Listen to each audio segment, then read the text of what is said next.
I'm Mike Miller. I'm the planning director for the city. Oh, here we go. Ariane's here.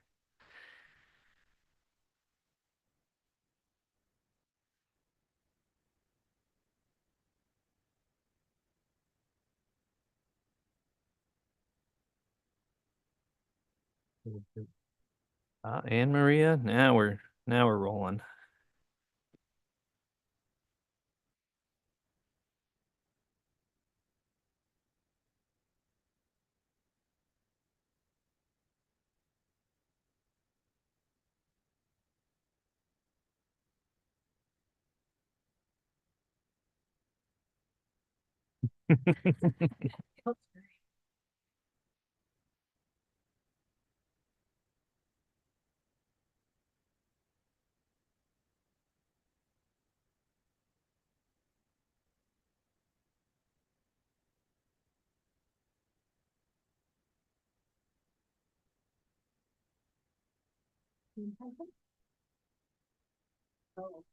There.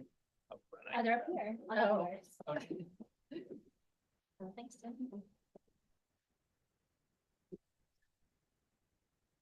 right. Thank you. So I was about to call things to order when you came in. We've got three members of the public online, and we have Thomas here in person. So. And I saw Aaron in the parking lot too. Oh, okay. Oh, Excellent. Oh, okay, great. Well, let's In the flesh. wait a few minutes for him then. Oh, the meeting order.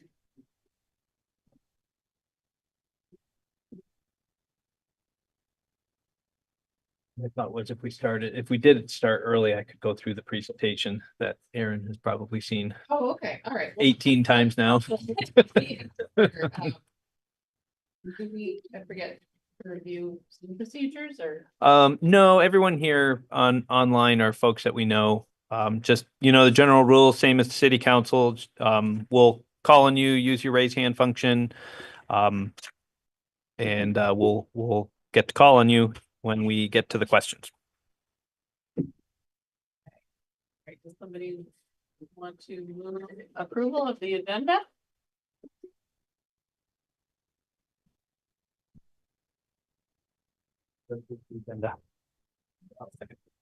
Okay, all those in favor? Aye. Aye. Okay, Motion, John, second by Tim. okay.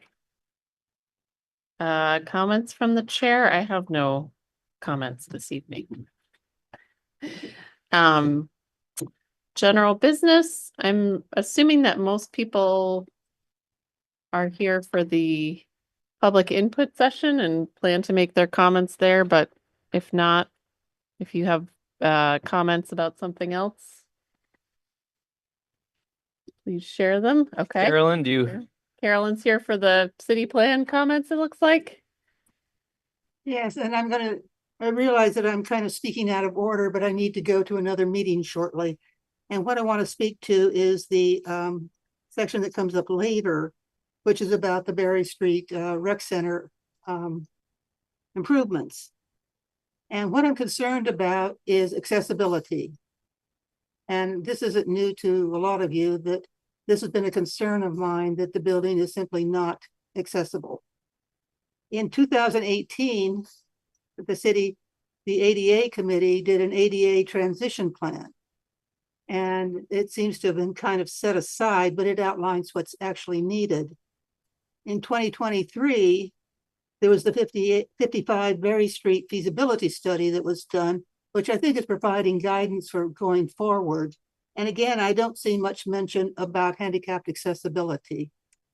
So the comment I want to insert is that be taken into consideration. And when you start to build the financing around it, you consider the ADA requirements as far as cost, because there are cost considerations that need to be addressed when doing the contracting and so forth.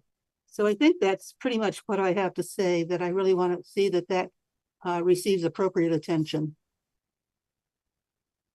Okay. Thank you. Yeah, thank you, Carolyn. We did put in, I know an earlier comment you made was wanted to have put into one of the goals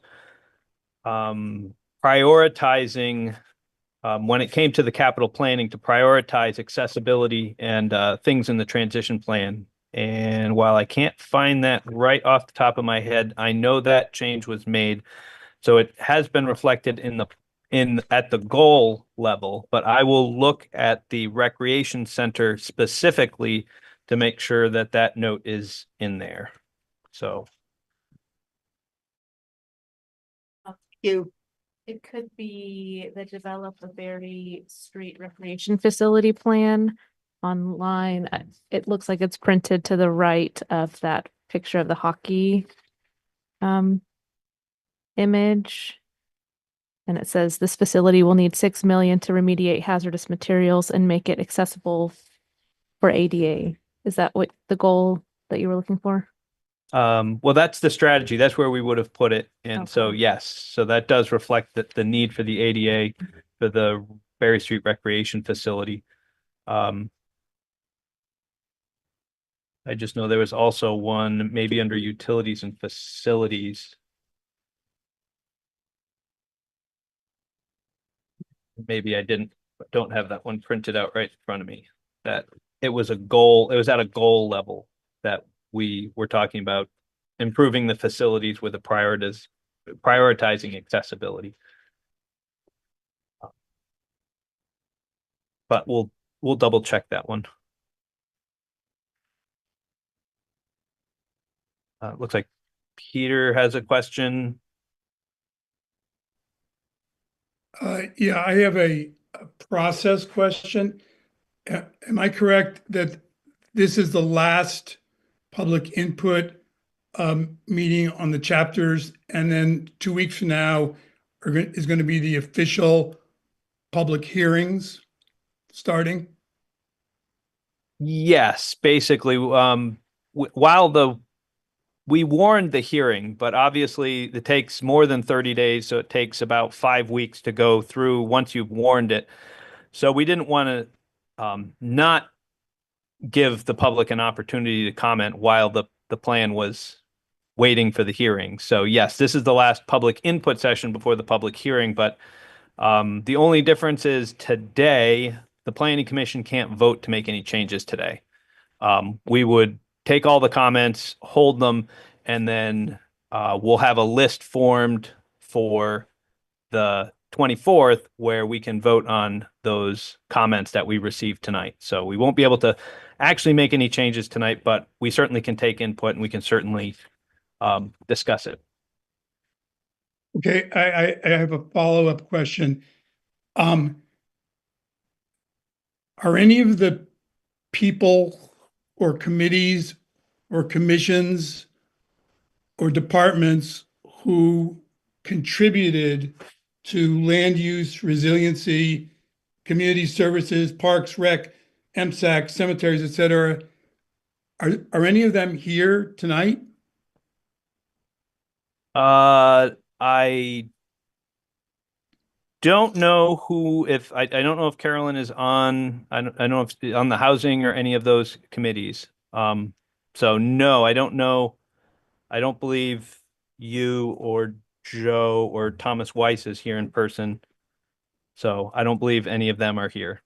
Do you expect to have people who contributed to this plan be present at the public hearings starting on the 24th? We would hope to, but that would be up to the members of those committees and commissions. Certainly everybody's aware that the hearing is going on. I've gotten input from various departments, but I haven't gotten input from committees yet. Although I know there are a couple of committees. I take that back. I have heard from Historic Preservation. They are working on making a recommendation. But I haven't heard from others yet. Well, I having read the entire plan again, I would like to suggest, Mike, that you reach out to them because there are some things in here that are ancient history, not to mention scads of editorial errors, but some of this stuff just doesn't look up to date. I can't believe that people from the homelessness task force have looked at this. If they did, they would tell you that there's stuff in here that just isn't happening or isn't going to happen. So I'm kind of concerned. I read the article about Country Club Road in the bridge, and it says that the growth center application is due on September 30th. And in order to do that, doesn't this plan have to be done and accepted? Yes, This plan, the city plan, isn't the city plan needed to make those applications? yes. How are you going to get from this plan that has so many things that are problematic in it really worked out in time to get this through public hearings, cleaned up, and approved by the city council by September 30th? Well, that's what we're going to find out because we've been, this has been out for input and for comment all For a through year. this year. And, if we take another year to work on it, then by that time, a bunch of the work that happened is going to be out of date. So at a certain point, we've got to move forward.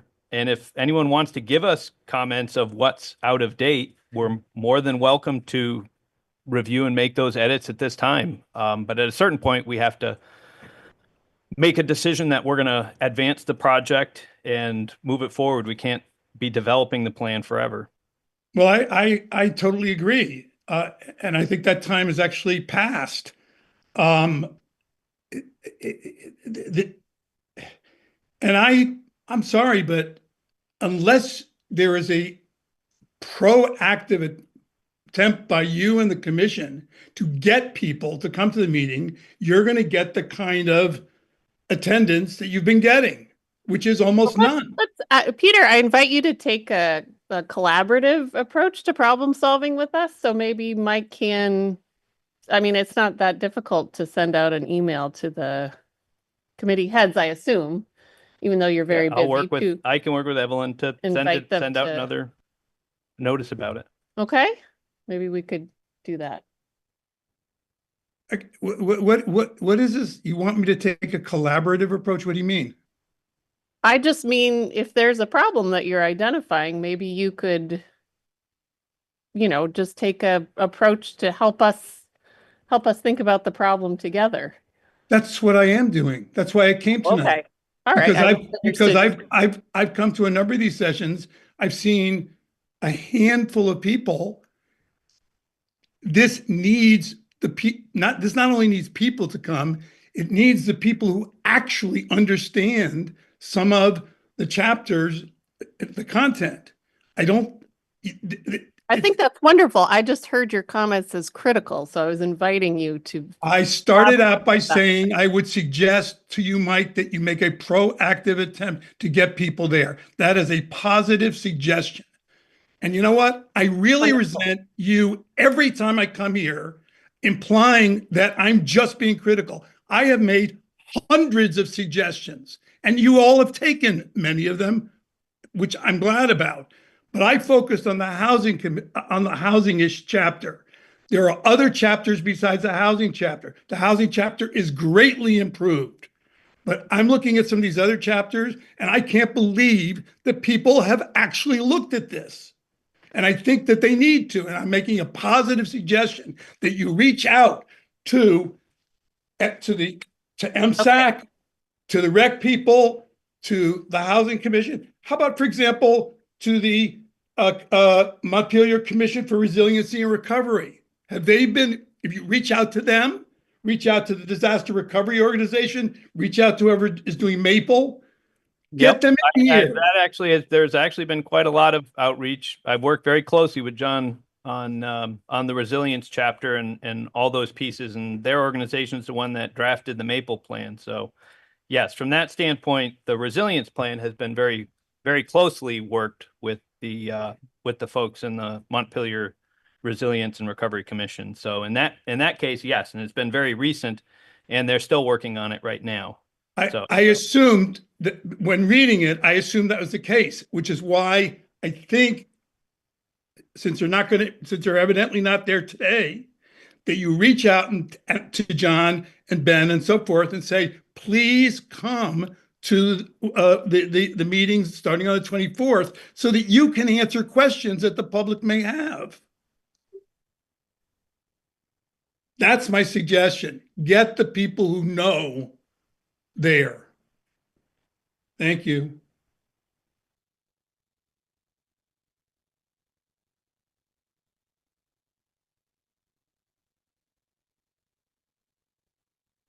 Okay, do we want to jump Okay. into the city plan? I think, yeah, let's go for it if there's no other general business. All right, so I'm gonna go through the presentation because I also know there are members of the public who watch this at a later date. Some people who watch it online on YouTube and other things. So let me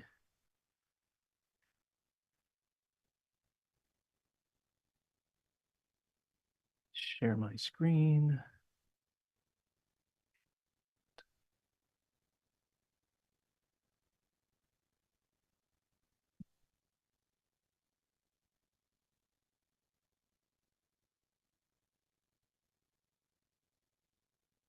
Okay, so I'll apologize to anyone who has seen this before. We've gone through this before, but for everyone who's new and you want to understand what is the Montpelier City Plan 2025, we're going to go through about a 10-minute presentation here, and then we'll take an opportunity to look actually at the website online or some of the boards, and we can answer questions that come up. So we'll go through a little background and history. What's the city plan? Why is it important? We'll talk about the fact there are 12 chapters and 2 parts. You're going to hear me say that a lot. And then our overall input process and then the rest of tonight. So where to find the plan? So the plan is found. We've tried to put it in as many places on the city plan on the city website as possible now. So one of them is if you go to the main page and you scroll down a little bit, you'll see this box. It says popular links. And on the bottom left, you'll see City Plan 2025. And then you can also scroll down lower and there are bigger tiles. There's a City Plan 2025 there. If you go to the Planning Commission page, if you go up the boards and commissions, you can go to the Planning Commission page. That also has a direct link to City Plan 2025. So I believe there are 5 different links all going to the page at this point in various locations around. So hopefully if you can't find one, you can reach out to me and I will point you in the right direction. So yes, if you were to scroll down from that, you would end up here where you've got a City Plan 2025 as well. And as I mentioned on the Planning Commission page, we also have the city plan. It is in the main text and it's on the left.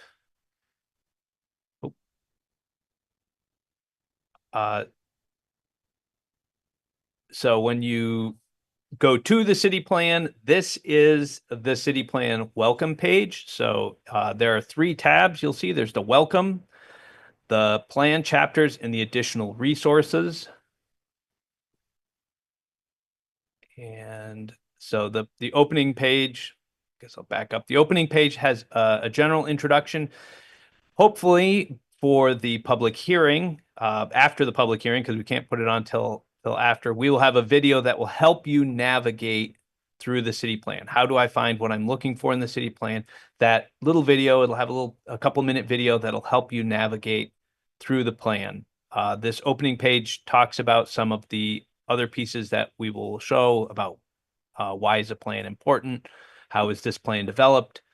The second tab is plan chapters, which if you hit that, you'd come to this page where this just shows the top 2, the land use and the housing, but there are tiles for each one of these, and below each one is a link to the storyboard, the PDF of the storyboard, and the implementation plan. And we will go through each one of those pieces later on. And then if you go to the last of the 3 tabs, you'll go to additional resources. At this point, the only thing under additional resources are the archive versions.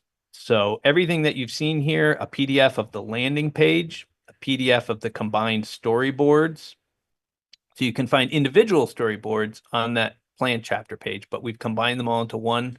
We also have a combined implementation plan. And then there's also the full archival Montpelier City Plan 2025. So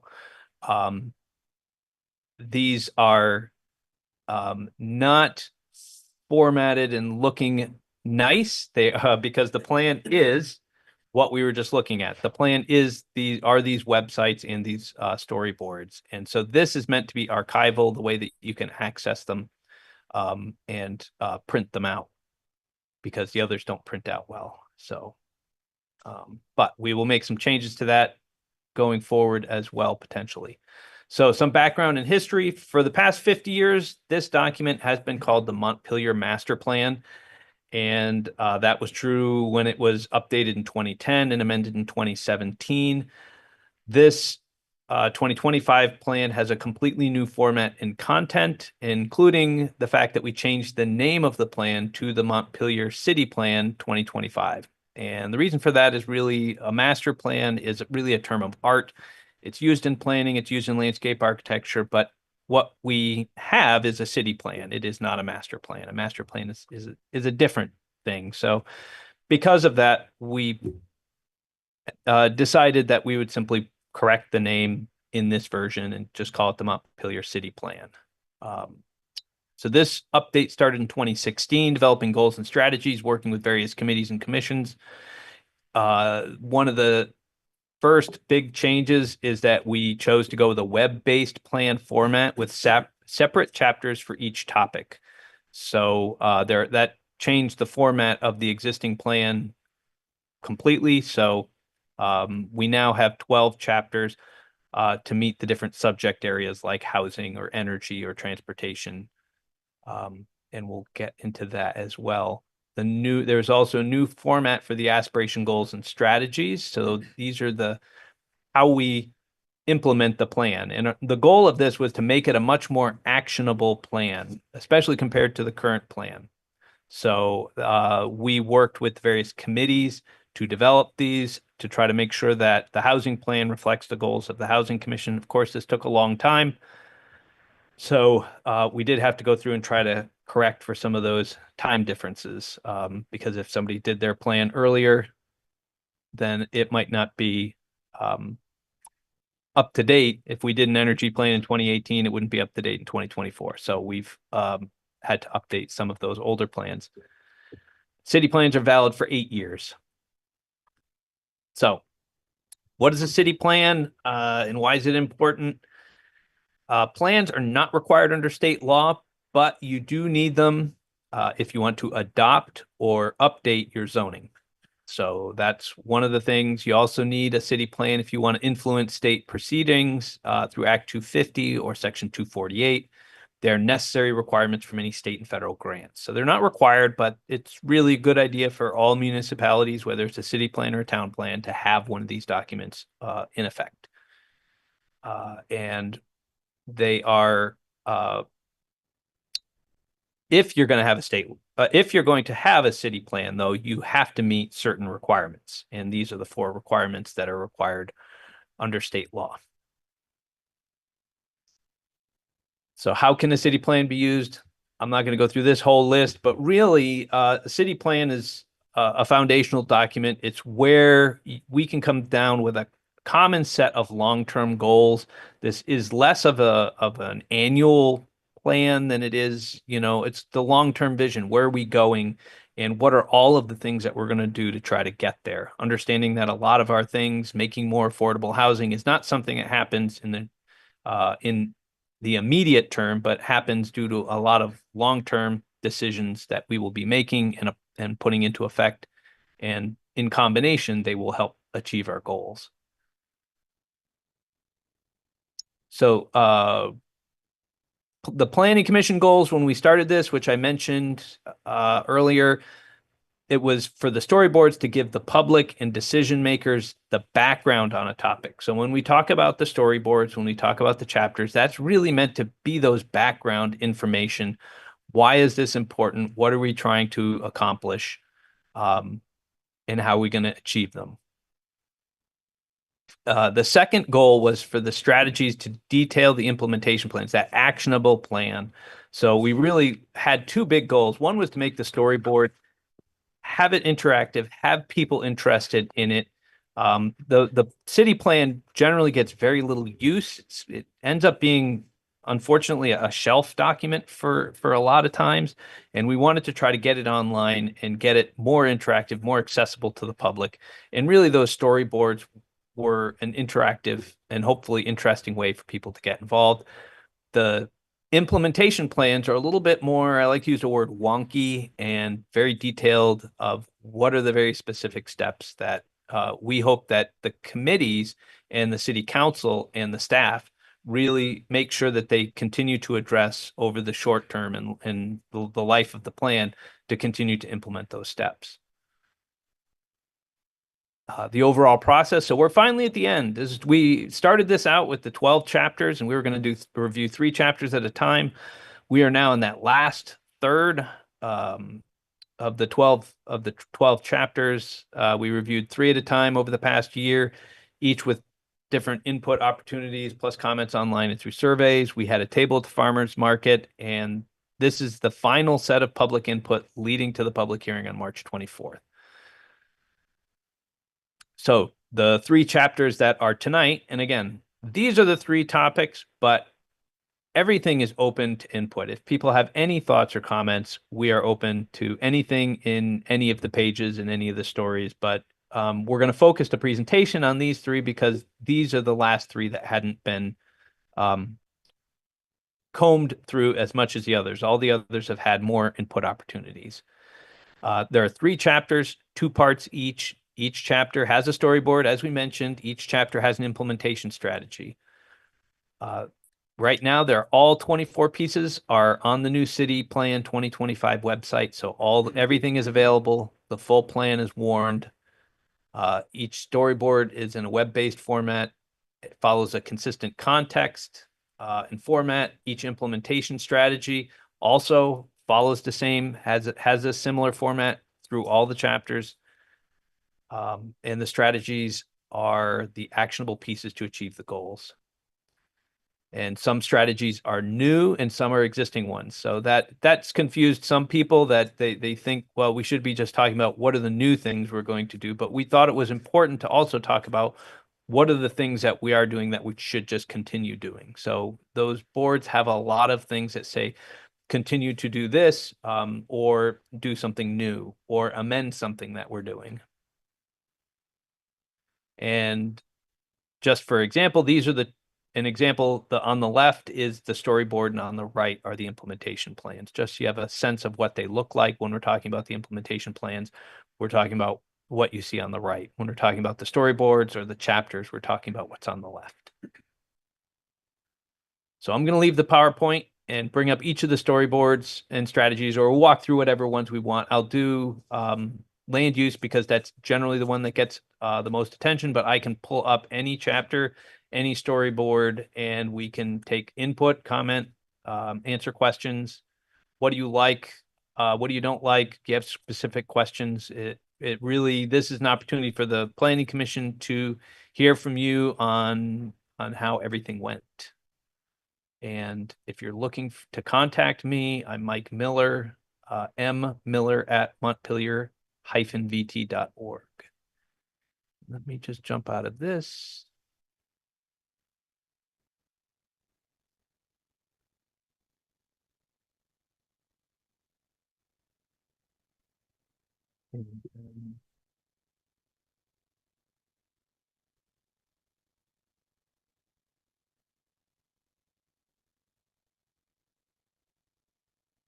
Jump back into here. So,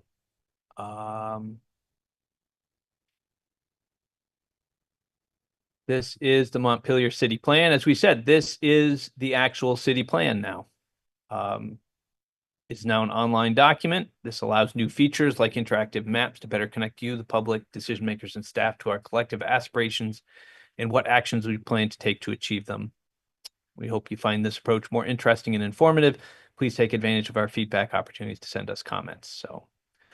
And again, We hope to have this video pulled up for next time. That will help give people the clues on how to navigate it. So this is the welcome page. So why do we need a city plan? How was this plan developed? A lot of this we went over in the PowerPoint.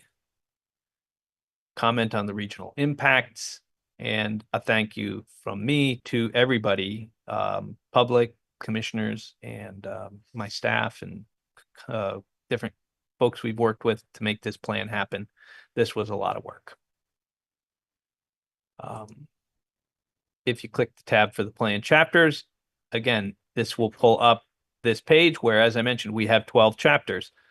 Under each one, you'll see there's a story map, PDF, and an implementation plan. So that's the chapter. We'll go through each one of these, the PDF implementation.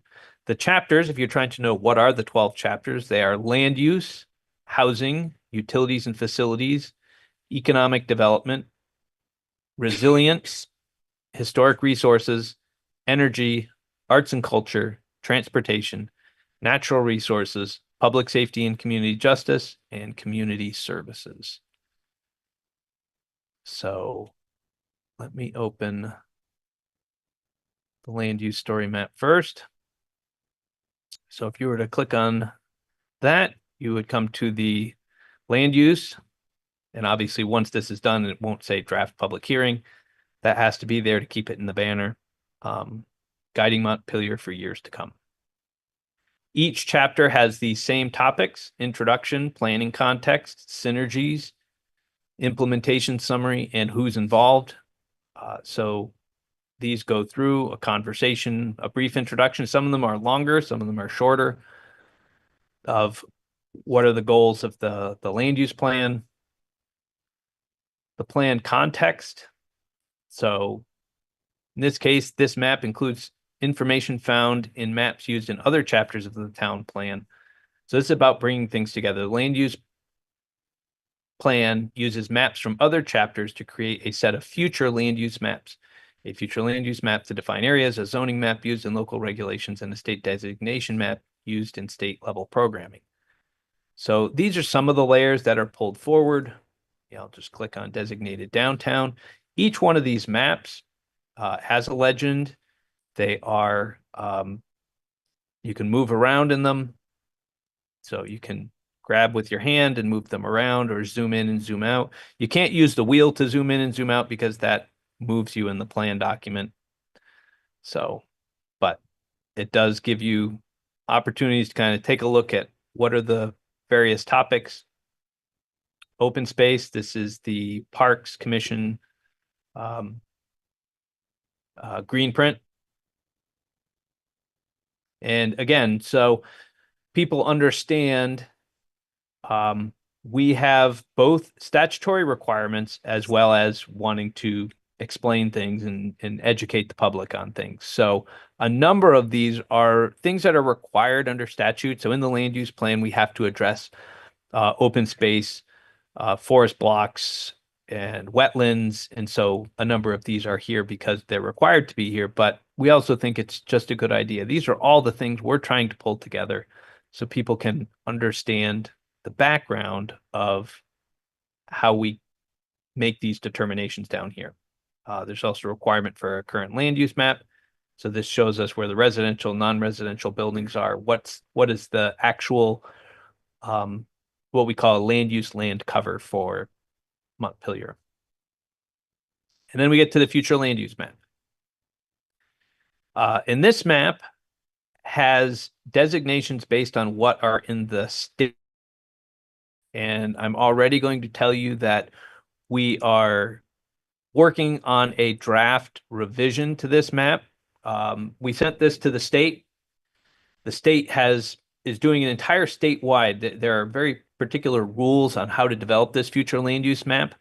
And we developed it using their descriptions. So remember, I showed you from the CVRPC, they gave us the descriptions of all these districts. So we looked at those descriptions and applied them to what we thought they were appropriate to. The state came in and said, well, actually, there's a methodology for making these determinations. And so we're currently going through that very detailed step-by-step methodology, and things are coming out in different districts. So we will show you the future land use map that follows the methodology at the meeting on the 24th. So we already know this will be revised, but the ideas are still the same, and some of them haven't changed. For example, I think the downtown district remained pretty much the same, but the planned growth area actually includes more of the residential neighborhoods. So, there are going to be a number of changes. We'll go through them and explain it after the public hearing or at the public hearing when we're actually allowed to make some changes to it. This is the current zoning map. Again, there were some questions at the state as to whether or not we need to have this map in here. I think it's helpful. They suggested maybe putting in a qualifier over here that the zoning map is the zoning map as of 2025. So that way, if somebody were looking at this plan in 2029, they would know that this plan was adopted in 2025. The map may have changed since then. So, And Mike, when do you anticipate having that revision? of the future land use map, later this week. Nick has been working on it. He got through all the downtown. Nick is currently working on the rural districts. And he said that's actually some of the hardest ones to work through the methodology on. And is that revision going to be able to be reviewed as part of the public hearing or? Yes. Okay. Yeah, it won't be in the document because I can't make that Right. change, but I will have PDFs of the actual maps themselves to hand out or to pull up online so we can take a look at them. A document of criteria? Yeah, I hadn't seen before. Apparently it's what the state law says, because we don't have to use their future land use map. There was a state law, I think it's Act 181, maybe, that went through and said that all the regional plans in the state have to start using a consistent format. So VCGI and some of the state commissions went through and developed a methodology and a set of various districts, which have these names: rural conservation. I think they call it rural ag and forest. We split it into two, but may have to put them back together again. We'll have to see how that goes. Planned growth area, enterprise, and there are a number of others that we don't have. So there's like village area, village growth area, but we don't have any villages. So there's a number of classifications, but apparently there is a very specific process you're supposed to go through, a methodology for identifying which ones go in which districts. So that way, our map in Montpelier would be consistent if you were to compare it to Middlebury's map. Our downtown should roughly match what their downtown in the various type characters, and their residential neighborhoods would be classified the same way as ours on the regional plan maps. Because those haven't been developed yet, regional planning commissions are required to develop them. We chose, and we had the conversation about it as a commission, that we should try to do our best to match our future land use map to that map. So that way we're kind of giving them, kind of nudging them in the direction. This is what we would like you to classify things as, because we think this is the appropriate classification. And we'll see where it goes. If this doesn't look like, if we get done and we look at it, we're like, well, that's not what we think our future land use map is. Ultimately, we're saying what our future land use map should be, what our future land use should look like. And if that map isn't consistent and we say that just doesn't reflect what our goals are, then I would say we take it out and we do something different. But if we put it all together and we're like, yeah, that's actually a pretty good representation following the state model, then I think it would be a good idea for us to keep it. So we'll see where it goes. Some of these won't change, some of these will. I don't know if we want to take a quick comment or if you want me to finish going through this. You should finish going through it before we take Okay. comments. So I'll finish going through this board, and then we'll take then we'll take some comments after I finish this, going through this board real quick. So that's zoning. So potential designations. This reflects some of the conversations that have been going on about Country Club Road. The green area is our existing designated downtown. The brown area is our existing growth center. We are making proposals to add in Country Club Road. That's been well known. We also have had conversations about whether we should expand some of our other areas that qualify for the growth center. So the orange areas also qualify to be added to our growth area. And that would be up to the city council if they want to vote to add that in. The tan areas also could be added. The only thing they're missing are sidewalks. They don't have sidewalks, so we would have to have some type of addressing of pedestrian amenities to have that approved at the state levels. But this map kind of reflects some of those. And again, I mentioned the Country Club Road site, mentioning the actionable plan. And this will come up later. This is also the preferred concept for the CCR. This will be on the council on Wednesday. If anyone wants to see the presentation on the Country Club Road, I will be giving a presentation on the Country Club Road on Wednesday. Synergies. So the third section is synergies. Every chapter talks about these. How does land use relate to other goals of the Montpelier City Plan? So we really wanted to reflect the fact that no matter which topic you're talking about, it has overlap and it relates to other chapters. And so, it's difficult. You can see something like public transportation could be talked about in the public transportation chapter. It could be talked about in energy because it's a way of reducing energy. It could be talked about in natural resources for minimizing air pollution. So there's a lot of different things that we could talk about a topic like that. In land use, these were the 6 chapters that really kind of feed the land use chapter, and the land use chapter influences the most. So that's what synergies is all about, is looking at how your uses makes it important. Like housing located near mixed use and urban densities allows for a more walkable and bikeable city. Land use plan guides where areas are located. The new housing development should be accessible to complete street networks to and from downtown and other mixed use areas. The plan bridges the idea of a town that can be effectively navigated without a personal motor vehicle to a reality where pedestrian travel is convenient and practical. And I'll note another typo every time I read this, I find one more. So each of these, whether it's economic development, natural resources, these are all related. So the implementation summary is the 4th section. So these are exactly word for word what is in the implementation plans. So this just gives an idea of what the aspiration is. Montpelier will have a resilient, historic urban center with complementary mixed-use commercial and industrial areas surrounded by residential neighborhoods to grow the community and region. That's our aspiration. That's what we've stated is our aspiration. And then we have, I believe, 4 goals. And then a second aspiration, Montpelier's future will include protected and conserved areas that provide recreational opportunities and protect sensitive natural resources. Because our land uses are both what we use and what we protect. So there's kind of one set of goals about how we are using and developing, and another set of how we have areas that we aren't going to use and develop. And that's really kind of captures what the land use plan is trying to do.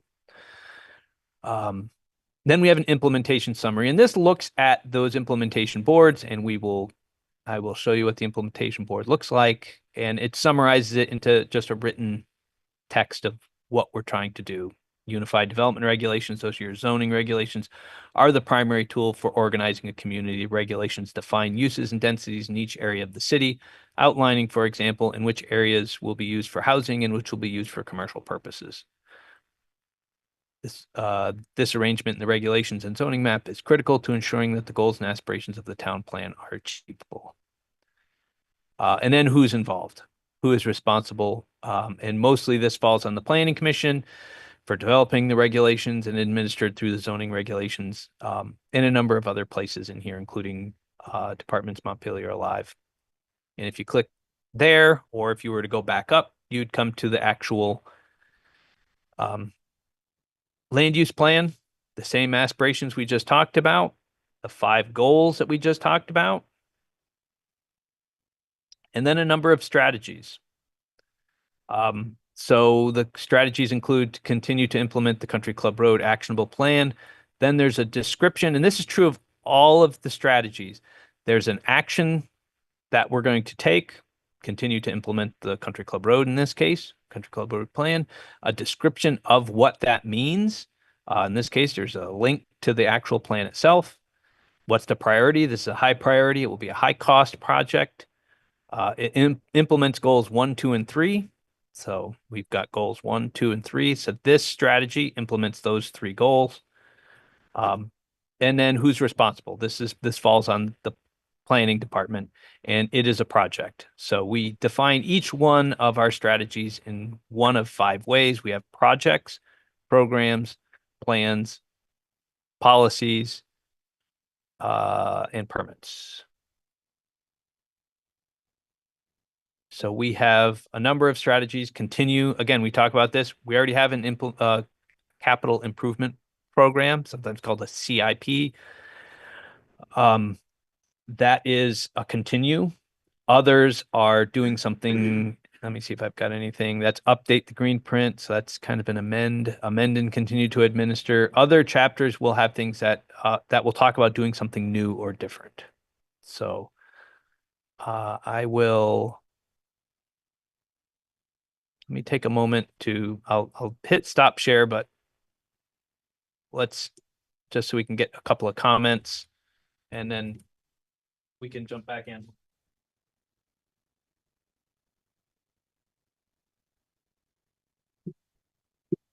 There's specific comments on the land use that you want. We got Thomas. Thomas, can you come up to the microphone so we can hear you? I'll talk loudly. Well, we really need, if people are going to hear you at home, you really have to be near the microphone or stand at the podium, one or the other, to be heard. Well, I'll stand at the podium. I'm not going to stand in front of that camera. Okay. No, go right ahead. Hi, my name is Thomas Weiss. I'm a resident of District 2, and I was under the impression that tonight was going to be an informational session for those of us seeking information on the plan, so that we could make intelligent and meaningful comments at the public hearing. Because my impression of a public hearing is that it's really a set of one-way conversations rather than a two-way conversation. People give input and we never get answers back, and eventually we get an answer back. So on Tuesday, I gave Mike a letter, which I believe he emailed out to all of you with the kinds of questions on the information that I have, and I thought of a few new ones. Since then, I've noticed, well, my question is, how does one make a copy of a portion of the map? And I'll give you a little background. As Mike's introduction mentioned, the plan is important in zoning considerations, the questions for permits that ask, is it in compliance with the city plan? So I couldn't figure out how to make a copy of a portion of the map so that I could submit it as testimony. So can someone tell me how that happens, or can it happen?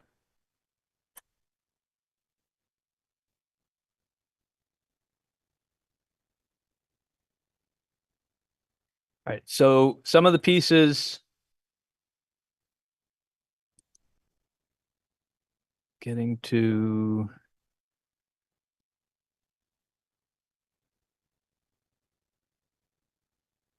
On the plan chapters.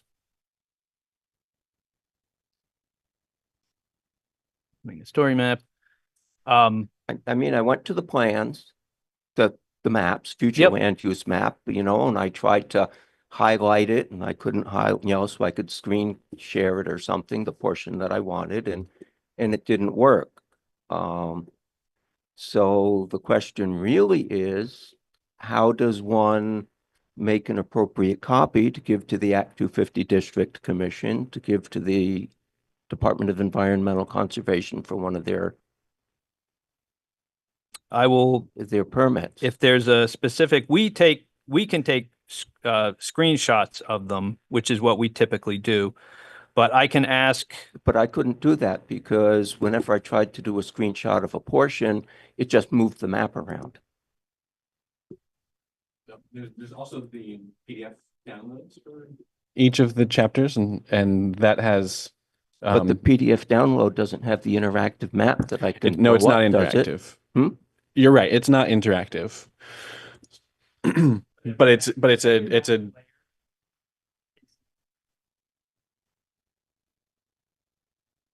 But if I am working on a small project that involves 3 city lots, how do I get that off the PDF map? I'm not sure if.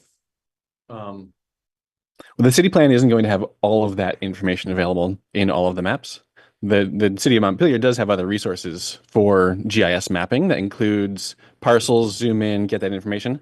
That's But not that's going not to. part of the plan, and that's not what the Act 250 Commission asks for. But you They can't ask do for, that is right this now. in compliance with the plan? you can't do that right now on a PDF plan. If you were to take our PDF plan, you'd just get a very general. It's just a map on a 8.5 by 11. That's what exists today. So this is not making a condition that's any worse than where we are today. Well, I'm used to maps that are at least full size 24 by 36, if not even bigger, so that one can take a portion. Anyway, that's that question. Are there any parts of the plan that are subject? Talking to Mike, it appears that that some of these maps are linked to a database. That's correct. These are all in this. So this website is ArcGIS. So this is in an Esri product. The storyboards are built in. So all of these are not taking data from somewhere else. This is part of, I would need to bring in my GIS person to give the exact professional terms for each one of these things, but these are all shape files that are part of this project, and this project is here. So Okay. if somebody is changing something somewhere else, it can't change this, and it won't change this because Thank this you. has That to be a answers my fixed question, document. and that'll eliminate some comments for 2 weeks from now. Which let me just mention is also intentional. This is not a dynamic living document. This is a snapshot in time, Okay. and that is intentional. Great. Um,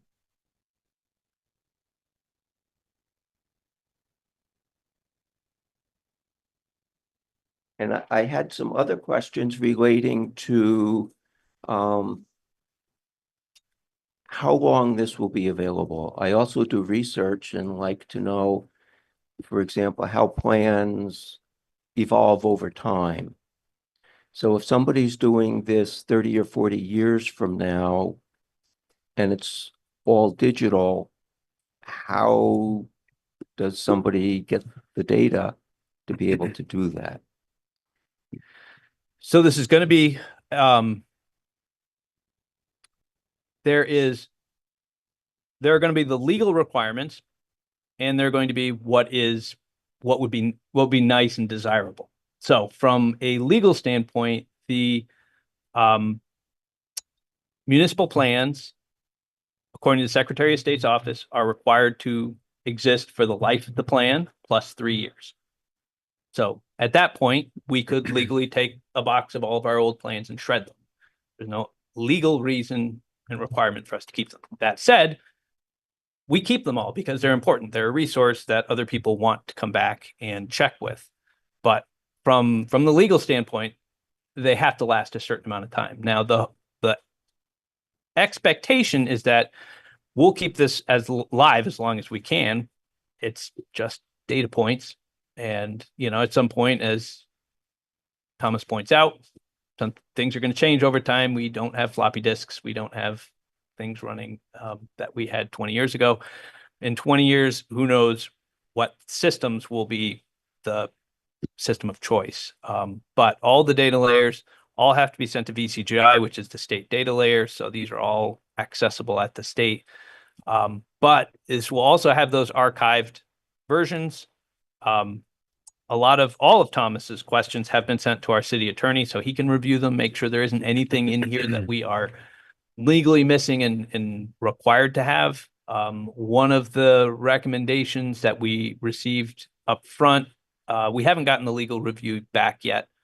But one of the early ones was he felt that the archive PDF that we have, the one that's right there, that would have the printed copy that obviously we could bind that and put that in the vault, or there are a lot of things we could do to have an archived copy. He felt it should have the cover and the table of contents, so that way the various chapters would be accessible. We can always make one archival or a set of archival copies that could have the tabs, could be tabbed and everything else if we wanted to.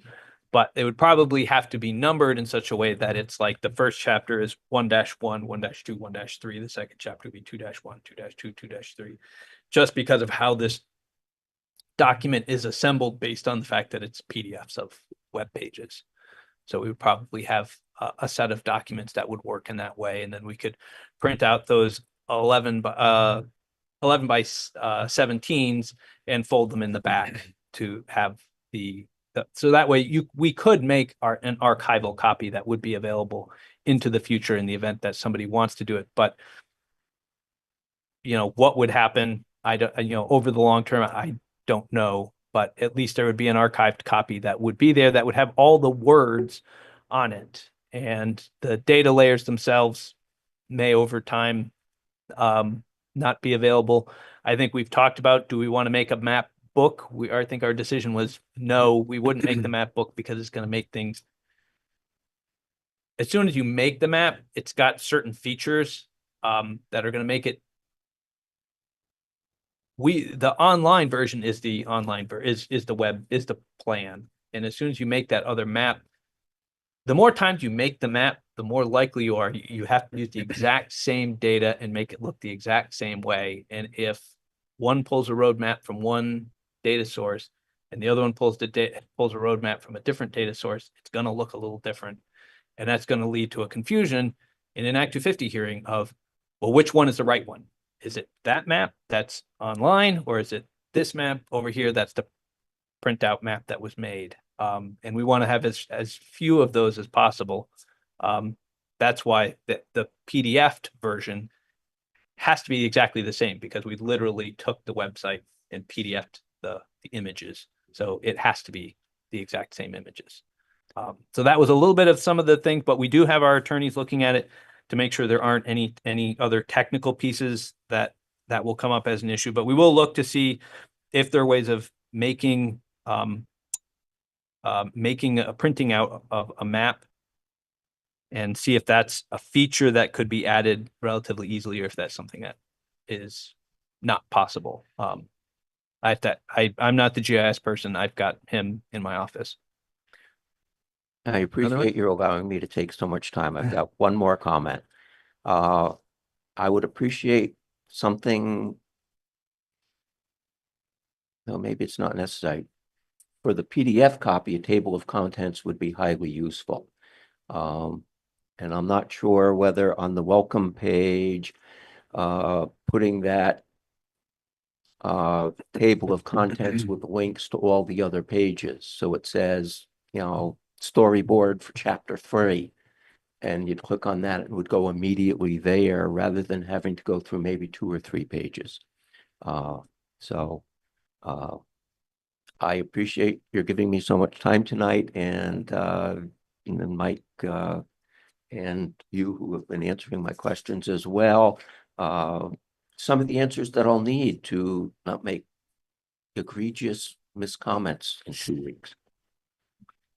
Thank you. Thanks. And I think Pierre has his hand raised as well. I'd just like to make a few suggestions The first one actually has to, I mean, this wasn't first, but since we were just talking about the data.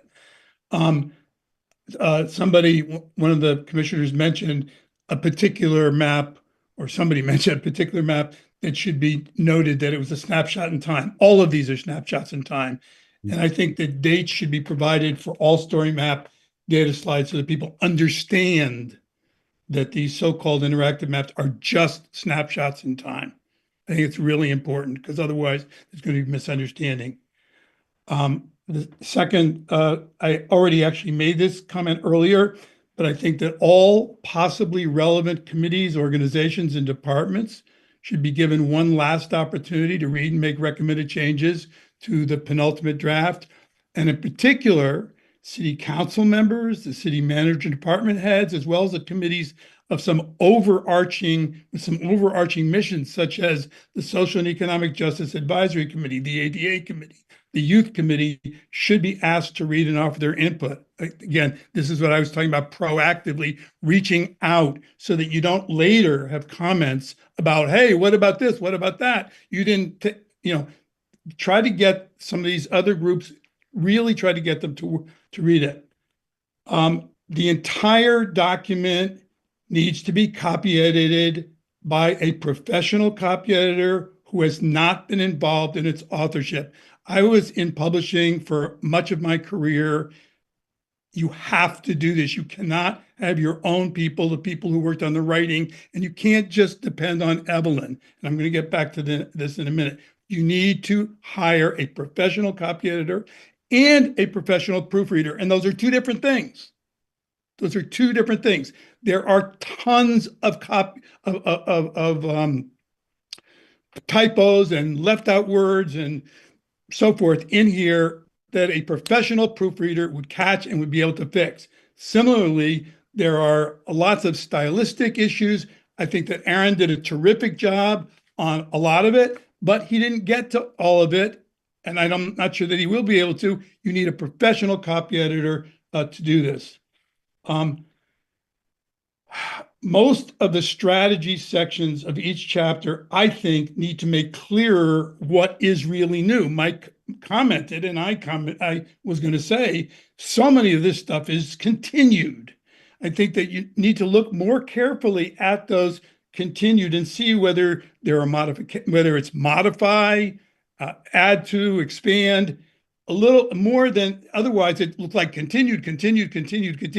That doesn't look good for a plan that the previous plan was, written in 2008 and approved in 2010 and then reapproved and then reapproved. Specifically, again, related to the data, Mike claims and hopes that this so-called interactivity is going to engage people.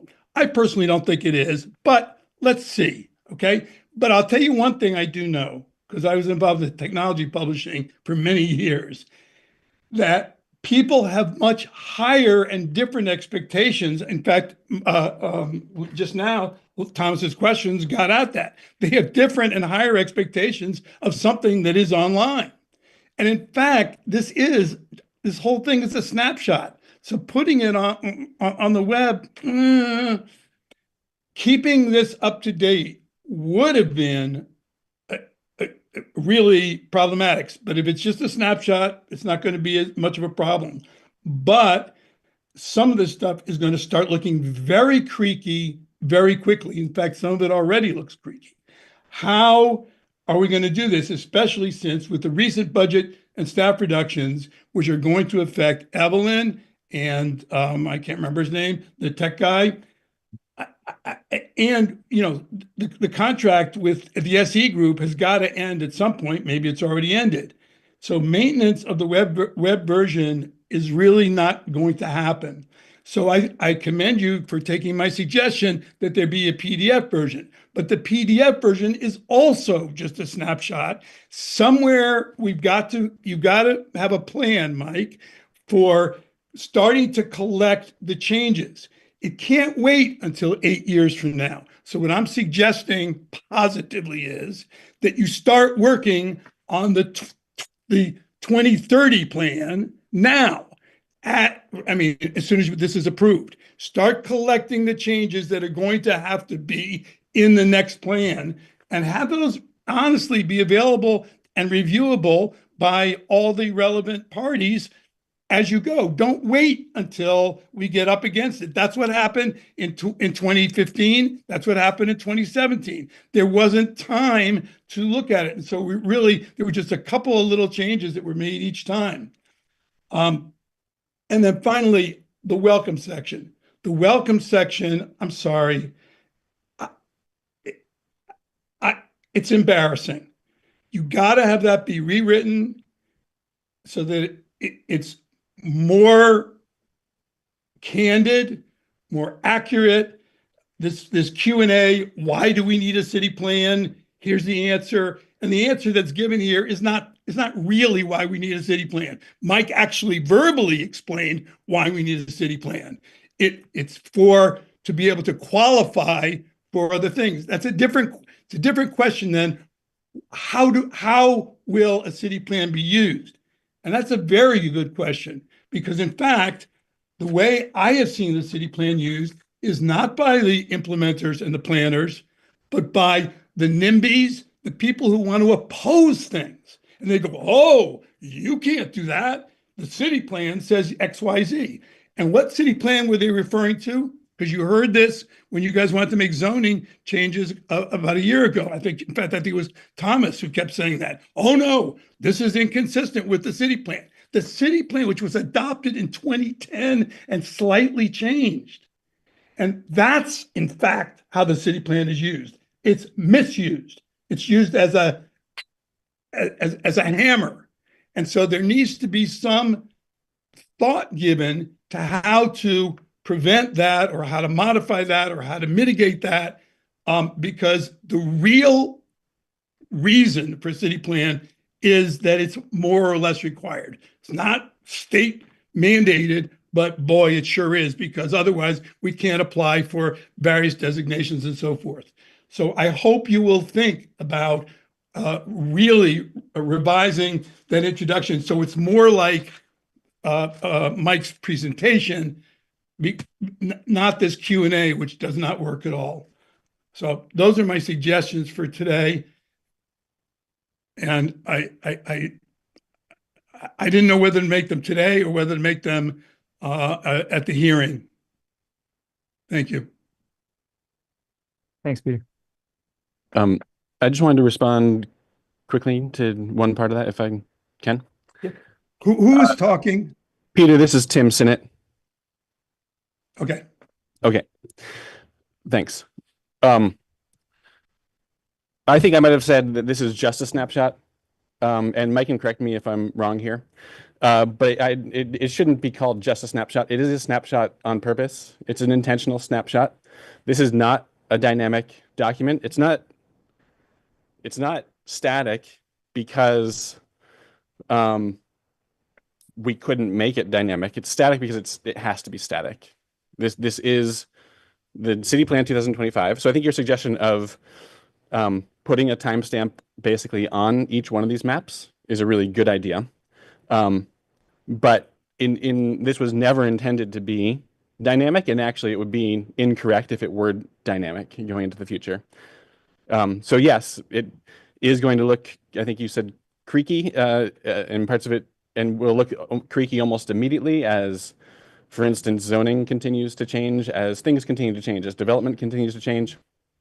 It will look old, but that's just simply going to be the case. That is how it is. In 2030, the 2025 city plan is still going to have those same maps in it. So I think being able to tell people that this is from 2025 and it is static and it's intentionally static is important. So I think that your suggestion of putting timestamps on is a very good one. I thank you. I just like to add, it's not just that. I think it's got to be made very clear to people exactly what you just said. This whole plan is a snapshot now. Yeah. And I hear you when you're talking about the interactivity of it, and people expect interactive things to be up to date. But if you look at the 2017 plan, maybe it's simply because it's a PDF or more static. It doesn't have its own website. People expect it to be this snapshot, but they're the same thing in a way. There's 2017 and there's 2025. Both of those are snapshots from when they were created. So I think making that clear is important. But and see, Mike keeps referring to this as interactive. It I is really interactive. don't think you should be stressing that. It's not really very interactive, and people hear interactive, they expect, like Thomas expected, that he could blow up the maps. Well, It's an expectation thing that I'm urging you to manage that. To say this is really, it's online because people aren't reading so much anymore. But for example, just that Thomas's suggestion about a table of contents that allows you to click and go to the right place. That's Sure. an expectation that anybody who uses the web today would want to see.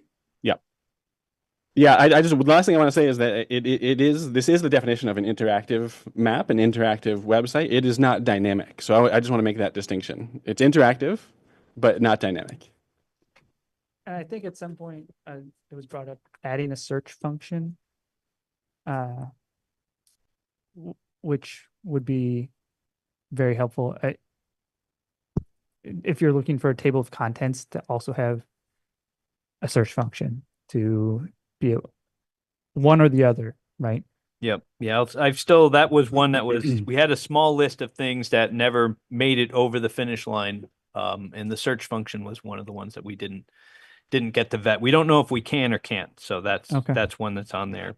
And just getting to the legality of whether a plan could be dynamic, that really actually, when we talked to our attorneys in 2016, they were like, it could be. It just depends how much legal risk we want to take, because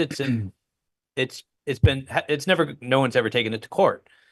The state law is gray, so we wouldn't know. So his advice was, we're already taking the first step into an area that nobody has gone in. This is the first web-based plan.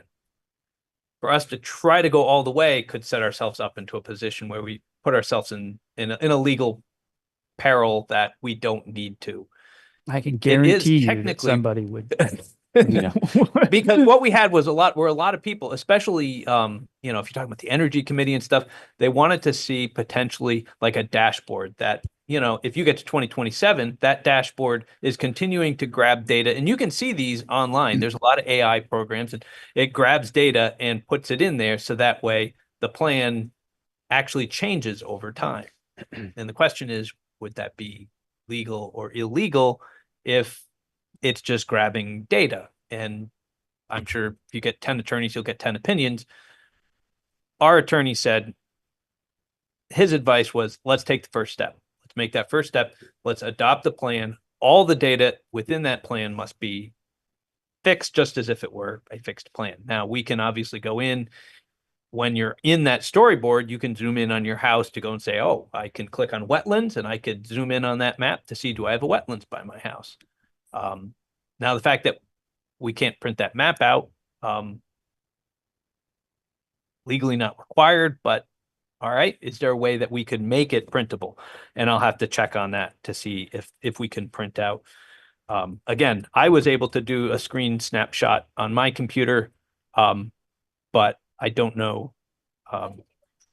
Yeah. Well, but that's using something that's not built into That's the not built in, yeah. application itself.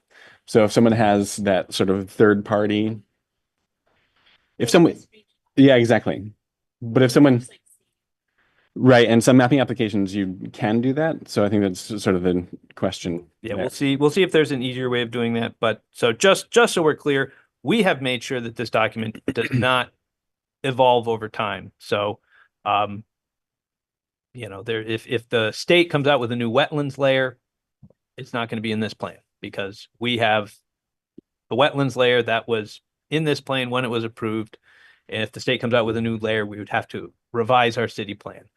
And I think the last point, the only other point I wanted to make on Peter's comments was our hope with this plan is that it is much more in this will be used in much the same way or updated much the same way that our zoning regulations have. So it took us 7 years to adopt the zoning updates. And since that time, we've made annual updates every single year to that document to continually go through, catch errors, fix them, clean it up, make things, adjust to things because the economy, COVID, floods, we make changes based on what's going on.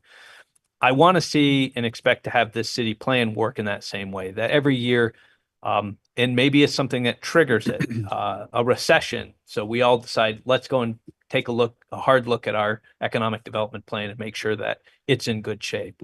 Or we have a flood. Let's look at our resilience plan. Is everything good? Are we in good shape? Do we need to make any revisions?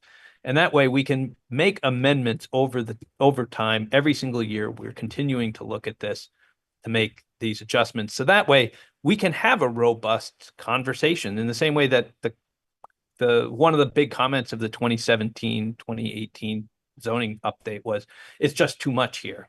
It's like, well, okay, well, now that we've adopted it, we're going to come back with a set of smaller changes and we can have a really good conversation about solar shading. Do we want to have it or do we not want to have it? And we were able to have a robust conversation on that one topic to really come down to a decision of, do we want to keep that regulation or amend that regulation or remove that regulation? We had it here, we had it at city council, and eventually made a decision. And I would hope that the city plan will go the same way, that maybe people come up and after the plan is adopted, the decision is, we should go back and look at the housing chapter again because we don't think it, or we have a bunch of comments. Maybe the housing committee has a bunch of comments that they didn't get to us. Great. That's perfectly fine. We don't plan to wait 8 years to revisit this. Our hope is we're going to continue to amend it, and then we'll have hearings just on one set of topics, and we can really have an in-depth discussion of the policies of each one. Because right now we're going to go into a public hearing and review 219 pages of PDF of written words and all the maps and all the implementation plans. And that there's a lot that's changed. There's a lot there to go through, but it will be a lot. But hopefully going forward, we'll take many more smaller bites over a period of time and hopefully be doing a better job of managing our city plan at the same time as managing our zoning regulations. Thank you for that clarification. I do think that then it is important to take Peter's note about putting dates either on maps or in sections, because in the future, if in 2 years from now we can say revised this date 2027 for that section, for instance.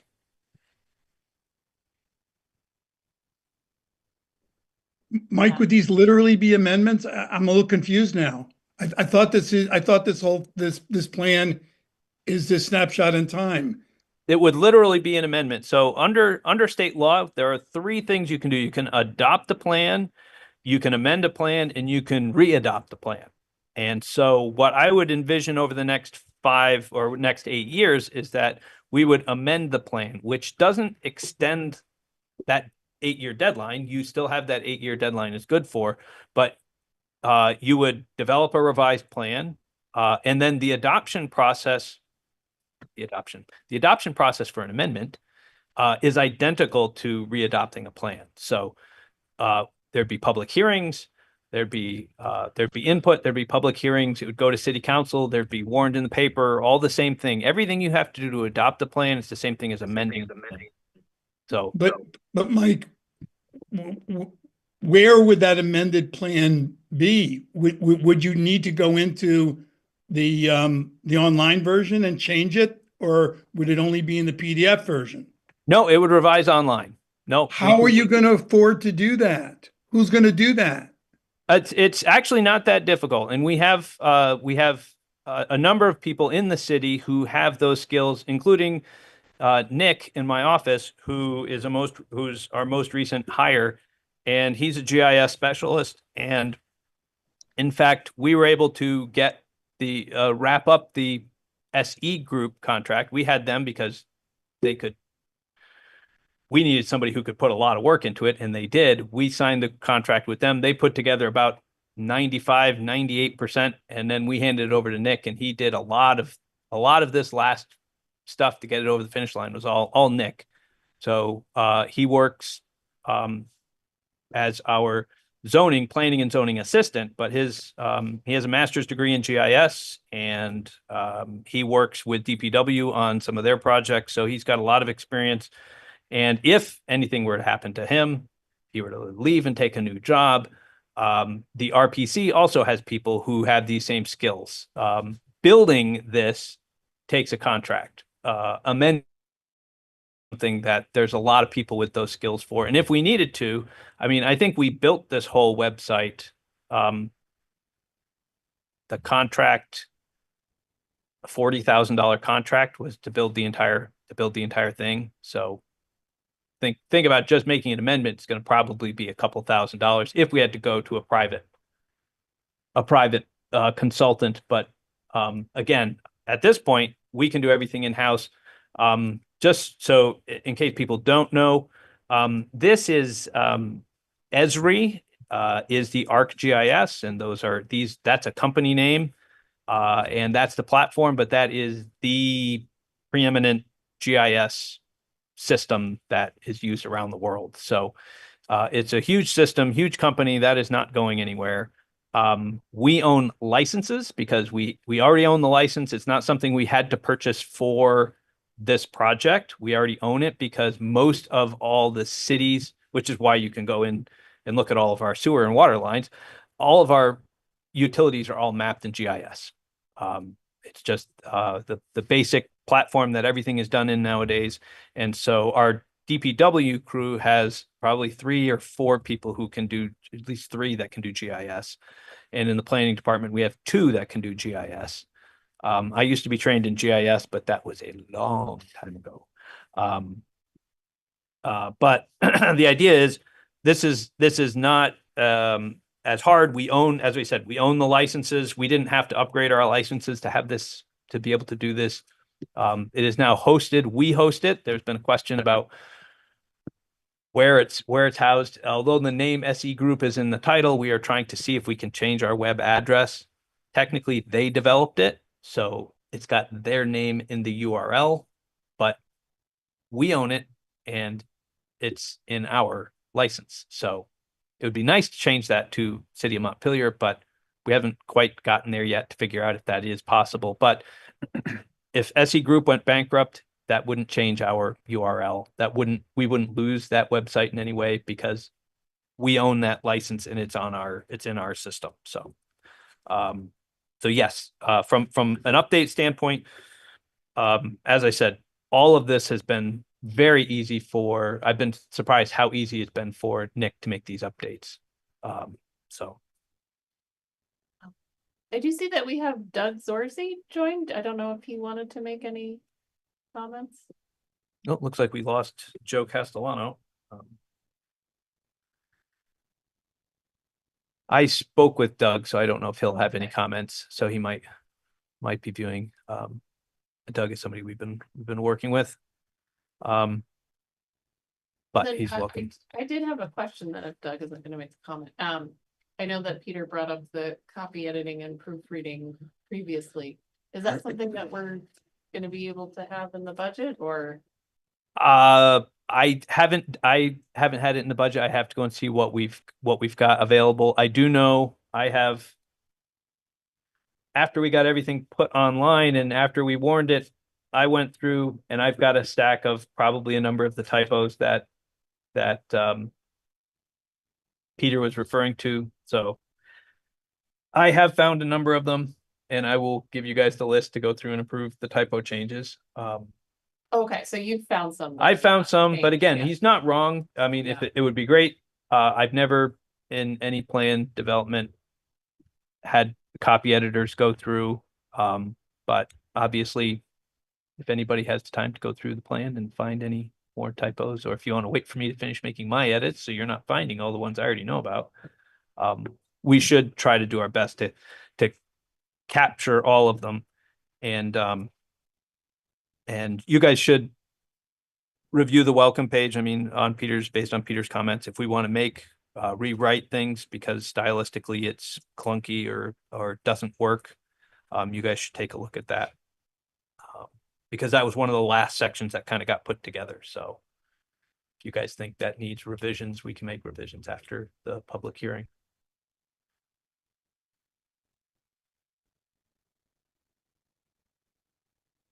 But I will continue to look for the search function, and I'll continue to look for the print function.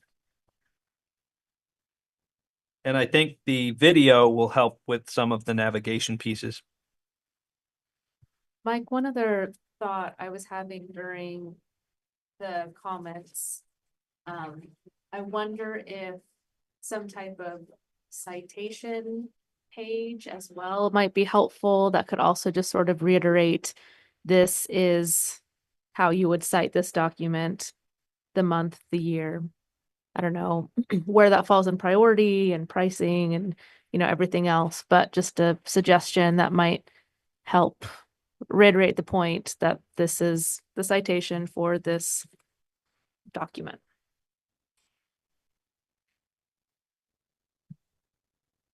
Good point.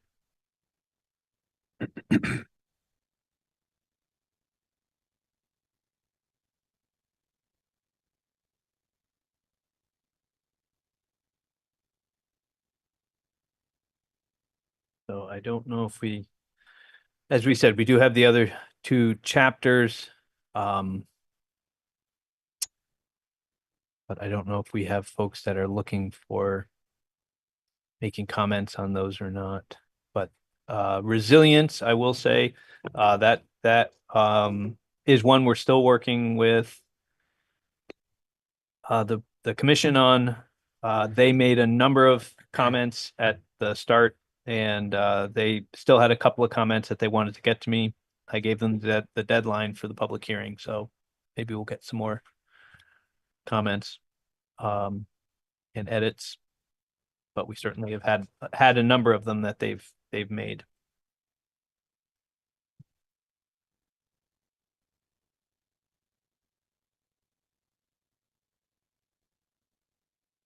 On to the next topic, the If we're all set, yeah. Oh, Peter Kelman has his hand raised. Are you gonna take comments on the other chapters? Oh, if you have comments on the other chapters, you're the only one left. So we'll take the rest of your comments if you've got more of them. Well, all right, just first a question. Who has looked at the homelessness chapter, a section of the community services? Has the homelessness task force looked at this recently?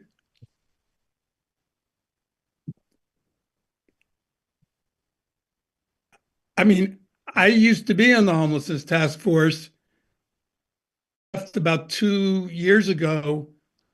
These look like things that we were talking about 2 years ago. Has this been updated? So this was probably done 2 years ago. But I don't. So yes, I haven't heard anyone on changes on that.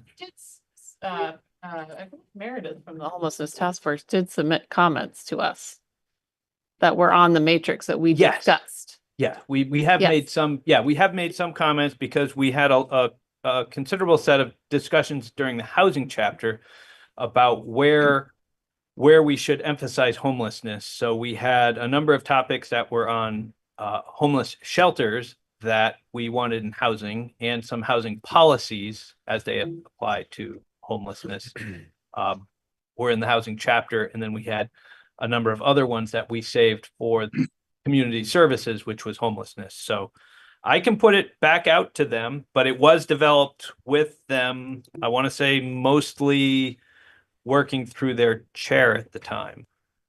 Through their chair at the time, you mean Ken Russell? I think it was Ken Russell that we were working with. But Meredith did make some comments recently, submitted some comments. Yeah, I mean, I think it was last summer or fall, but She did submit comments. I remember that, and we discussed. Okay, all right. All right, then let me just make a suggestion. First of all, to get her or maybe a few people from the task force. But the other is maybe you need to back off a little bit in the specificity of saying, well, we've got the police department is open 24 hours a day. No, it isn't. Okay. I mean, part of the problem is there's so much specificity in here and things have changed. The flood changed things. The pandemic changed things. The huge number of people who are out on the streets because of the state kicking them out of the motels changed things. This is really a moving target. So you might want to get maybe not to 30,000 feet, but maybe not down in the weeds. I would go through this and really pull out the things that are down in the weeds, especially things that describe what supposedly is the case. The bathrooms? No, that stuff is not happening. Maybe, how about making that aspirational? This is what should be happening. That's just my suggestion as a former member of the homelessness task force.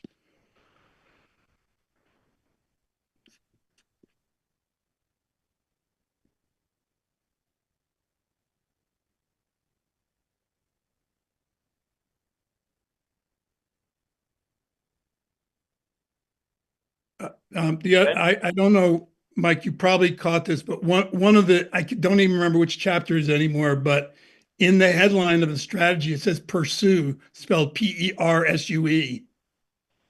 I mean, honestly, you cannot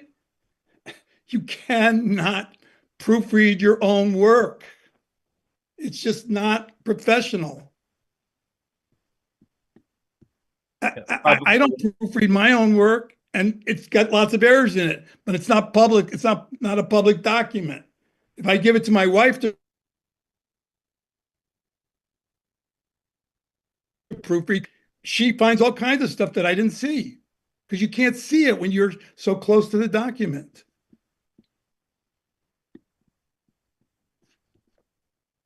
And copy editing is a different issue. Copy editing is making something, actually rewriting it so that it says what it's meant to say. And so very often a copy editor will query the author and say, is this what you meant? If this is what you meant, here's the way to say it. Because English is a very tricky language, especially with, words ending in ing, which sometimes are nouns and sometimes are verbs. That's why they're professional copy editors. We have some in town, maybe even volunteer. Okay, that's all my comments. I mean, I thought the resiliency chapter looked to me like it has really been. You got very good input from some of the people who are more closely involved. But again, I think you need to be a little careful about getting down in the weeds, because when I saw FEMA in there, I don't know how many of you know how difficult it is to work with FEMA. I know Mike must, and I certainly do, because I own properties in Barry that that I can't do anything with because FEMA won't let me. So, and with the changes in the government now in Washington, God knows what FEMA is going to do. So this is going to last for 7 or 8 years, even with amendments. We try to maybe pull back a little bit from specificity. I know that's weird to say, but I think you should consider it. All right, I'm going to go eat dinner. Thank you, guys. All right, thank you, Peter.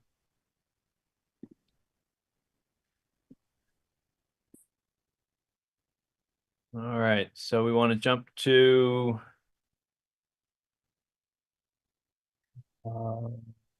the municipal planning grant topics.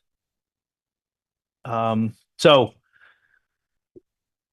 there are a lot of options Municipal planning grants, for everyone who doesn't know, that's every year we get the opportunity to apply for municipal planning grants. We can apply for up to, usually it changes, sometimes 20, sometimes about $30,000.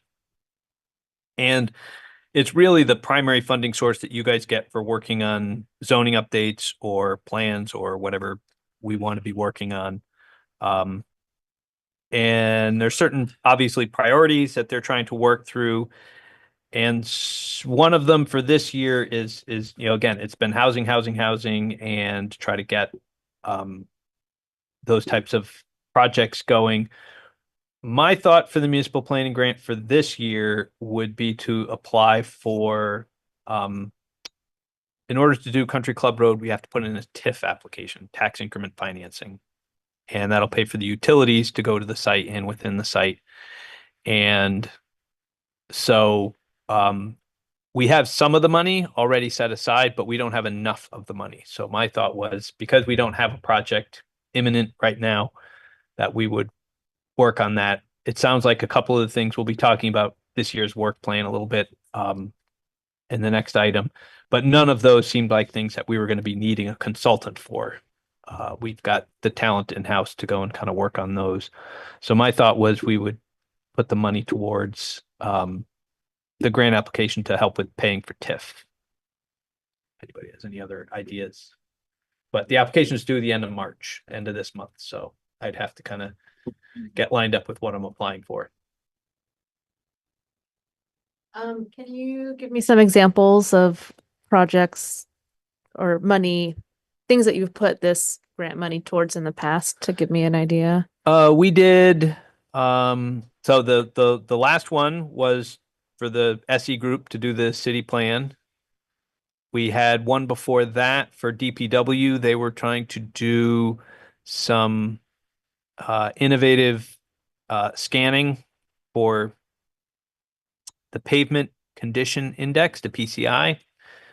Historically, it used to be done by people driving around and walking around and simply making a score and writing it down. And, the person who's doing Nelson Street might score that a little differently than the person doing Barry Street. And so the idea was there's new AI go through with LiDAR scan, and AI will score everything. And that way it's consistent. And it's kind of a new and innovative thing. And so they wanted to get a grant to help cover the cost of the initial one. So that way they could see if it would be good. And from the state perspective, and they did fund it, and we did do the project. The state perspective was, if this works, this is something that can be piloted and transitioned to other communities. So other communities that don't have the resources might be able to, they might not have the staff to be able to go and do their own PCI, but they could pay, if they know the cost, they could be able to hire a firm to go and do it. So that was one that was a couple of years ago. We did a lot of these, we did two of these for zoning, the big zoning update. I don't think we could, we used this for the downtown streetscape. So we did do a master plan, a streetscape master plan for the downtown. And we used a municipal planning grant for that as well to pay the consultant. It didn't cover the whole project cost, but it covered a portion of it. So yeah, usually it's things that are directly related to you guys, zoning updates, specific plans, housing plans, if we want to do a housing plan, or can't remember if we used it for the design review. We had some design review work that we were doing. I know they did a CLG grant, certified local government grant for that, but I don't know if it also had a municipal planning grant component to it.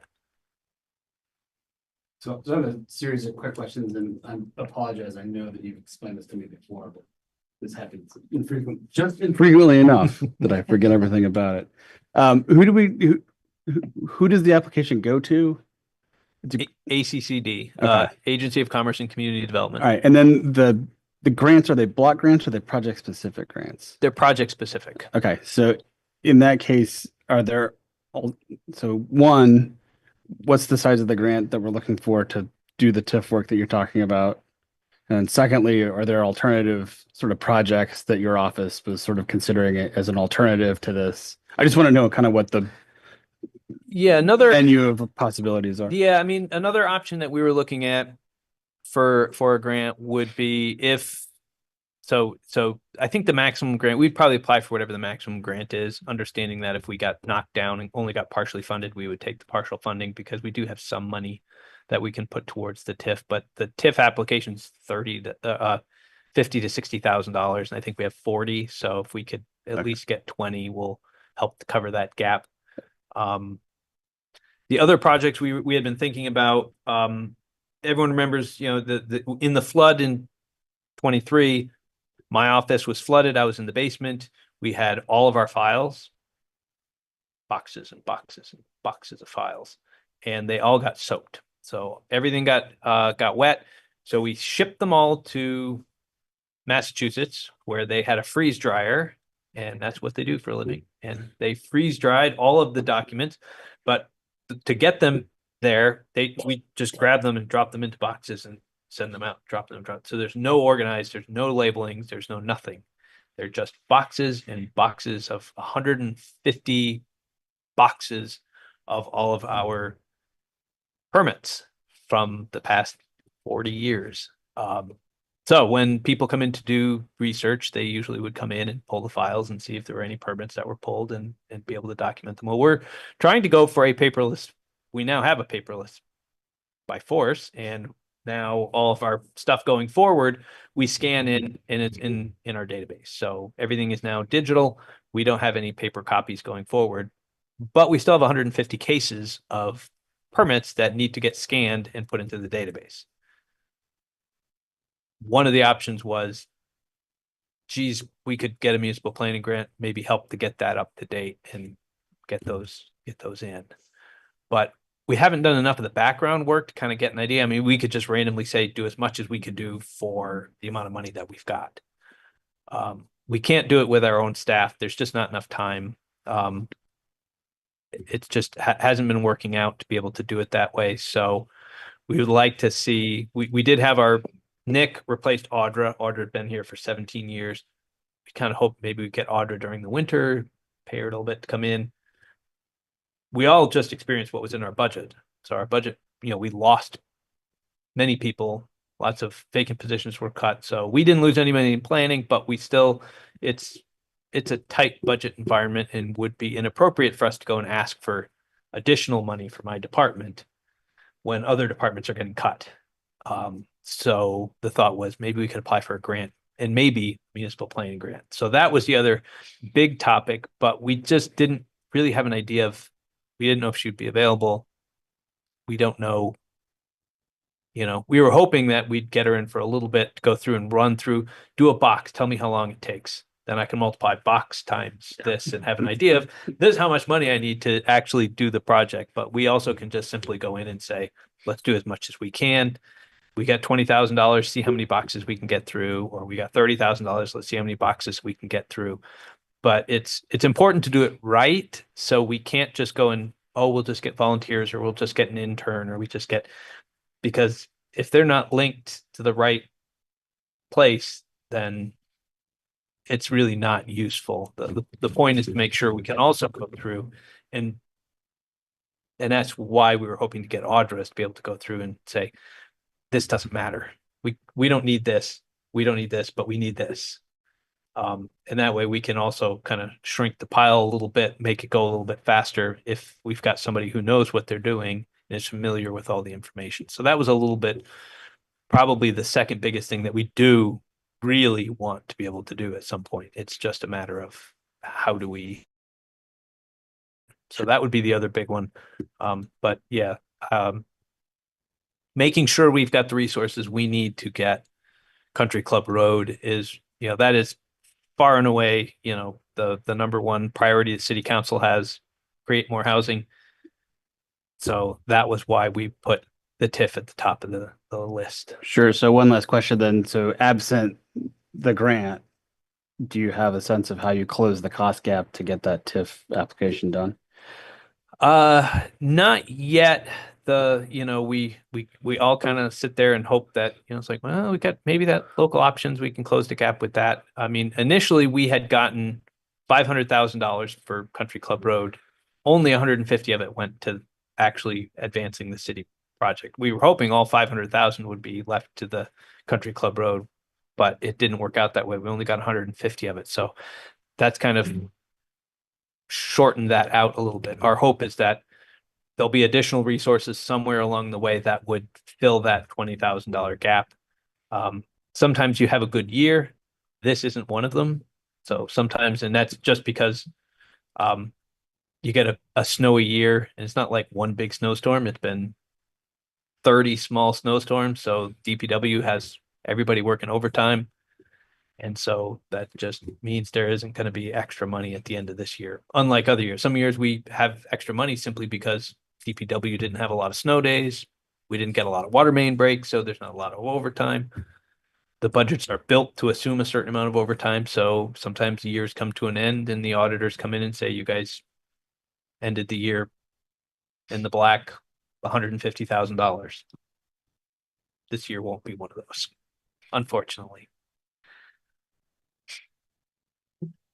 I think the TIF work makes a lot of sense. I'm a little bit concerned that I look at things somewhat cynically, and I'm a little bit concerned that we don't get ourselves there to a point where the TIF is moving forward. And then what happens with the grant money, for instance? It sounds like it goes away if it's project specific. Yeah, So I we'll think roll that's back. Yeah, I think that's my one concern there. Yep. My expectation is the TIF work is going to have to be done. So whether it's there are a couple of different avenues for getting in there. The most straightforward is the one that we're working on right now, which is get the growth center approved, and then we're eligible for the TIF. But we have other avenues that we're going to try to look at.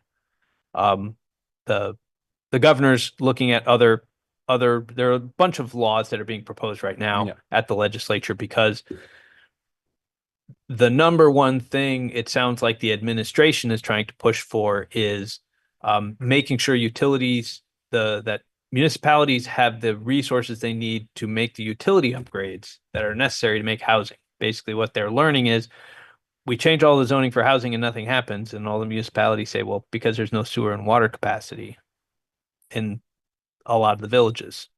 And that's where we want to have the development, and it can't happen. So now the push is, okay, well, let's shift in, let's get a lot of resources in that direction. So that's one of the things they're trying to do, is to try to make it easier to do TIF districts. Whether that gets through, if that gets through, then we don't need the growth center. We're still going to do it because it's going to help us becoming a tier 1A community down the line, all the Act 250 stuff. So we would still obviously do it, but we'll keep an eye on the legislation. If nothing comes through, then the only option we have is the growth center. Yeah, I'm just noticing that it's 7:22, and so since this is due the end of March, do you need a motion from us, and does it have to be specific to what you apply for, or? I mean, I think it helps just to keep people from. How would you? I mean, for me to put together the application. But you need our approval. Yeah, we should have a motion to approve, because you're going to have to sign it at some point. So, okay. I would probably work up the document and then get the resolution on your next agenda. So we might be able to approve it at the next agenda as well at the hearing, but we just have to make sure we don't get ourselves sidetracked too much. Yeah, we would have to at the next meeting. I mean, to be before the end of the thing, I'd have to have the resolution. Feels comfortable moving it at this meeting. I think that makes sense. And then, you can work on it, and we don't have to worry about it at the public hearing. I don't know if anyone wants. So I would move to authorize application for the grant, I think specific to the TIF project that you spoke about. Second. Some all those in favor? I Great. All right. So the discussion of this year's work plan. So Maria sent out a quick note to you guys about if you guys had any different questions or ideas about what to do. Gabe sent back, he's not here, but he did send back a reply that said, there are a couple of zoning things that he thought would be valuable to work on. So rather than have the conversation, because I think the question was, do we want to put on an agenda item to talk about it? And so my thought was, well, because we know we've got a public hearing coming up, we've got stuff coming up, let's just think about, and between now and whenever we finish the public hearings, continue to think about what are some topics, where do we want to go next? And Gabe's ideas, he had some that have come up a number of times about making some zoning amendments.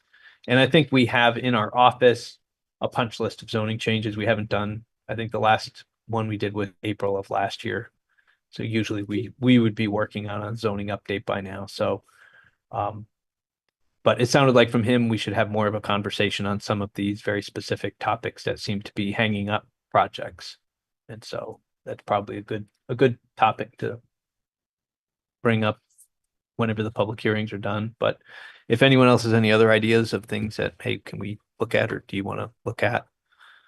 I agree with that. And I think, yeah, the zoning is an interest of mine. I wasn't around for the last year's process, so I'm excited to jump into that. And I'll likely have some thoughts to put forth as well there too. So Mark, is your office planning on any zoning amendments this year? Yeah, we have a couple of small, anytime we see things that come up in a hearing, we'll be like, oh, that word's wrong, or this is wrong, or this is really unclear. We should have that clarified. So yeah, we do have a list.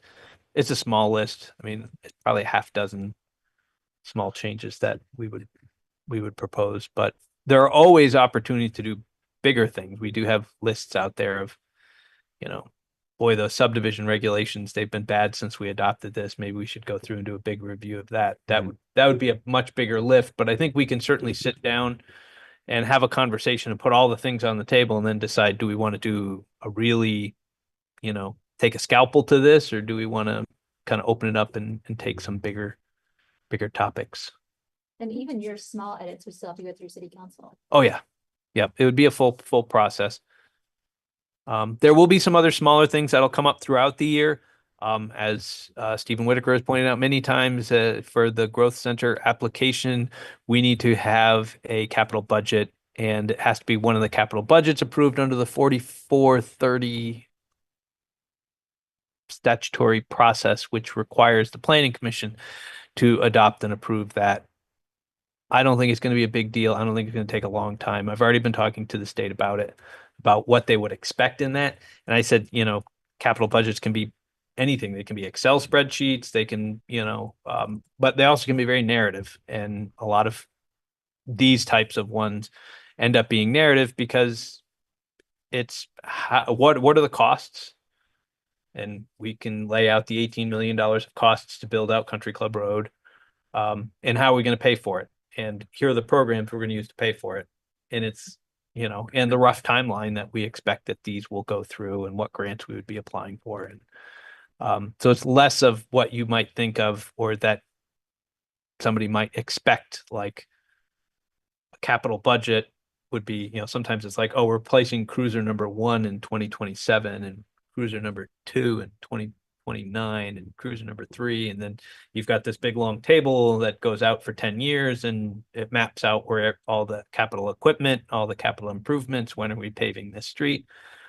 There's a lot to it. But for our growth center application, it only applies to those areas that are in the newly expanded growth area. So, and in this case, that would be just Country Club Road, because the other areas already have all the things they need for their capital budget. And the other ones would just have to show where and how we would add sidewalks to those. So, and we'll have those conversations as well, but I don't think that'll take a lot of time, and certainly not a lot of your time.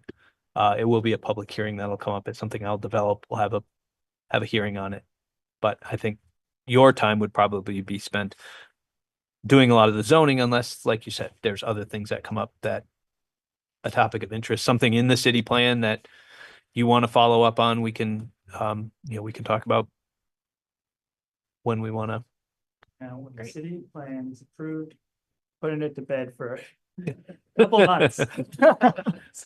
Yes, I don't want to hear city plan until After Christmas. Okay, great. I have to leave in a few minutes, but do we want to look at these minutes real quick and then adjourn? I don't think that Leah and Tim were at this last meeting, That's correct? correct. Yeah, so anyone wants to move approval with those members reviewed? I think the minutes are pretty short. Yeah, I mean, I can second. Okay, all those in favor? John, Great. Aye. Okay, and if anyone wants to adjourn. move to adjourn. Second. thank you, Aaron. Aye. Sean, Aye. Okay, great. Thanks, vote with everyone. your feet.